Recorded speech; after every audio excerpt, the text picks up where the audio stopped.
Bugun Procreate programmasida lab chizishni ko'rsatmoqchiman. Birinchi kes tanlab olamiz.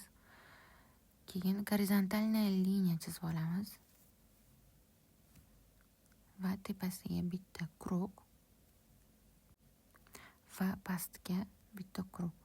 Lekin simmetrichni chiqishi uchun tepaga kiramiz. Shuni bosamiz. Keyin simmetrichni bo'ladi. Bitta tarafga chizsangiz, ikkinchi tarafga ham tushadi. Keyin tepaga ikkita oval chizamiz. Keyin tepaga kirib, list ochamiz. Yana bitta list ochamiz. Plusni bossanglar, yana bitta list ochadi. Bu chizganinglar pastda qoladi. Shunda qaranglar, mana bitta foizini kamaytirsanglar, u ochardi. Keyin ustidan laba burchagini chizib ketamiz.